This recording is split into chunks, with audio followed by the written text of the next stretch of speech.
Exode 8. L'Éternel dit encore à Moïse: Ordonne à Aaron d'étendre la main avec son bâton vers les fleuves, les canaux et les étangs, pour faire venir les grenouilles sur l'Égypte. Aaron étendit la main vers les cours d'eau d'Égypte, et les grenouilles en sortirent et envahirent le pays. Mais les magiciens en firent autant par leur sortilège. Ils firent aussi venir les grenouilles sur l'Égypte. Le Pharaon convoqua Moïse et Aaron et leur dit: Priez l'Éternel pour qu'il nous débarrasse des grenouilles, moi et mon peuple. Alors je laisserai aller votre peuple pour qu'il lui offre des sacrifices. Moïse répondit au Pharaon: Fixe toi-même le moment où je dois prier en ta faveur, en faveur de tes hauts fonctionnaires et de tes sujets, pour que l'Éternel te débarrasse des grenouilles, les fasse disparaître de tes maisons, et il n'en restera plus que dans le Nil.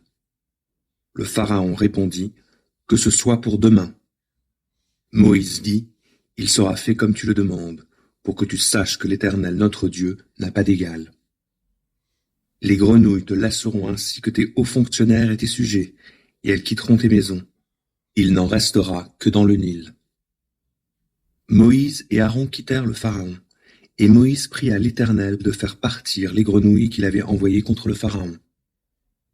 L'Éternel fit ce que Moïse lui demandait. Les grenouilles périrent dans les maisons, dans les cours et dans les champs.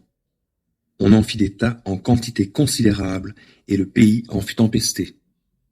Mais lorsque le Pharaon vit que les choses s'arrangeaient, il s'entêta et n'écouta pas Moïse et Aaron, comme l'Éternel l'avait dit. L'Éternel dit à Moïse: Ordonne à Aaron d'étendre son bâton et d'en frapper la poussière du sol pour qu'elle se change en moustique dans toute l'Égypte. Et ils obéirent. Aaron étendit la main et frappa de son bâton la poussière du sol, et la poussière de tout le pays se transforma en moustiques qui se répandirent sur les hommes et le bétail. Les magiciens essayèrent d'accomplir le même miracle par leur sortilège et de produire des moustiques, mais ils n'y parvinrent pas. Et les hommes et le bétail restaient couverts de moustiques. Alors les magiciens dirent au Pharaon: C'est le doigt de Dieu. Pourtant, le Pharaon s'obstina et il n'écouta pas Moïse et Aaron, comme l'Éternel l'avait dit. L'Éternel dit à Moïse: Va de bon matin te placer sur le passage du Pharaon lorsqu'il sortira pour aller au bord de l'eau, et dis-lui: Voici ce que l'Éternel t'ordonne. Laisse aller mon peuple, pour qu'il me rende un culte. Si tu refuses, je vais lâcher les mouches venimeuses contre toi, contre tes hauts fonctionnaires, contre tes sujets, et elles envahiront tes maisons. Celles des Égyptiens en seront remplies et le sol en sera couvert.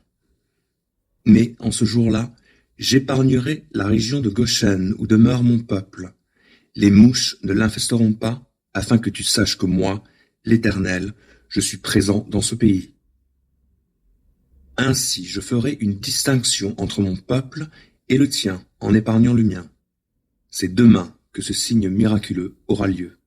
L'Éternel fit comme il l'avait annoncé.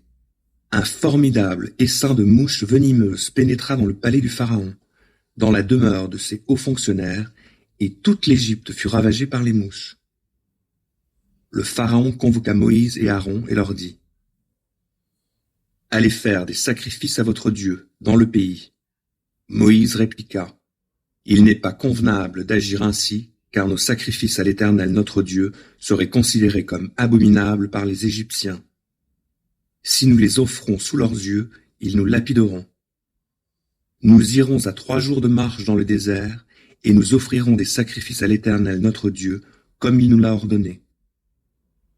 Le Pharaon reprit: Eh bien, je vous laisse aller offrir des sacrifices à l'Éternel votre Dieu dans le désert. Seulement, ne vous éloignez surtout pas trop, et priez pour moi. Moïse répondit: Dès que je serai sorti de chez toi, je prierai l'Éternel, et demain, le Pharaon, ses hauts fonctionnaires et ses sujets seront débarrassés des insectes malfaisants. Seulement, que le Pharaon ne recommence pas à nous tromper en refusant de laisser notre peuple aller offrir des sacrifices à l'Éternel. Moïse sortit de chez le Pharaon et pria l'Éternel. Et l'Éternel exauça Moïse. Les mouches venimeuses laissèrent le Pharaon, ses hauts fonctionnaires et ses sujets. Il n'en resta pas une seule. Mais cette fois-ci encore, le Pharaon s'entêta et ne laissa pas partir le peuple.